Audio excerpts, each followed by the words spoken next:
What is up? It is Jess. You guys sent me a bunch of questions and I am about to wander around to random places and answer them for you. Are you ready? I mean, really, because I'm not and I don't know what I'm doing.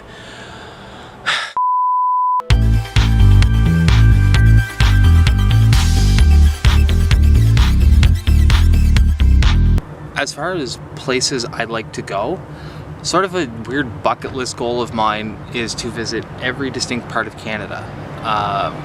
And when I say that, I actually mean Newfoundland and Labrador as 2 separate visits, and Nova Scotia and Cape Breton as 2 separate visits. For those of you who don't know, Canada has 10 provinces and 3 territories, but within those there are actually 2 sub areas that you could visit, and I want to visit all of them before I die. It's kind of a goal of mine, and I'm about halfway through. Within that, I would have to say the top 2 places in the overall that I would love to check out. Top of the list is Bear's Gut, and that's in the Torngat Mountains, right at the top of Labrador. The other is Mount Thor, and I believe that is in Baffin Island, on Baffin Island. Both of these places are super hard to get to, and they're going to be the hardest adventures that I'd have to do because they are considered unspoiled land, but I think the adventure would be worth the price tag. Beyond that, I want to visit Ireland, and that's actually something I'm planning to do in the very near future, so you get to look out for that. As well as visit Italy, because I have a sort of troll type joke with friends that I want to get to the point in my career where I can say I worked in a cafe in Italy. 5th place, just sort of as an honorable mention, I guess, as well, is somewhere either Bergen-Belsen or Auschwitz, but I'll explain that later. As far as top 5 places I have been that I would recommend and as destinations, ironically, where I'm currently living, I would highly recommend. I sometimes feel like I'm a tourist where I'm currently basing my home, and that is Saint John, New Brunswick.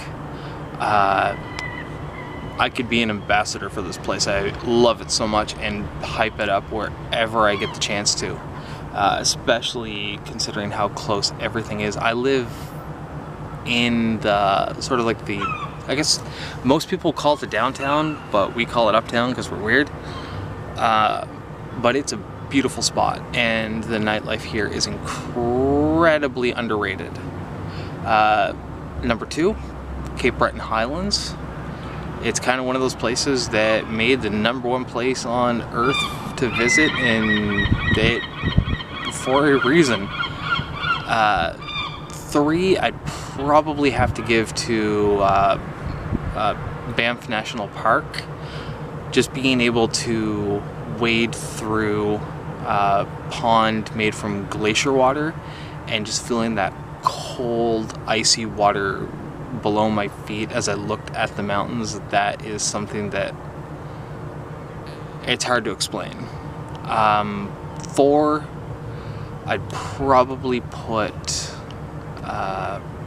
St. Joseph's Oratory in Montreal. And 5, Lake Ontario.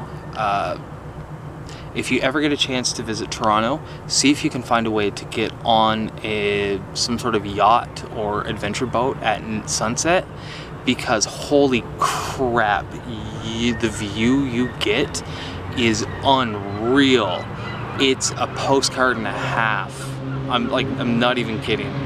It's one of the best places I've ever been.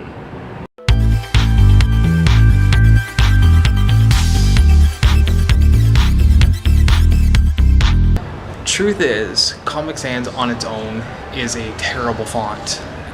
And it's terrible because of its intended use.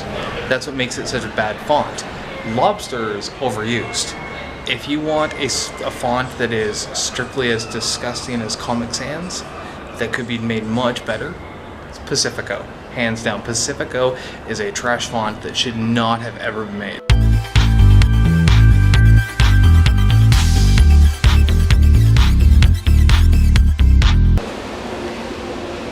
Baby seal walks into a club.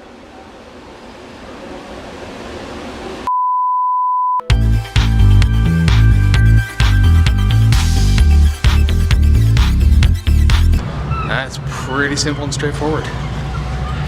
Eggo waffles and Cheez Whiz. Until you try it, you can't say a word.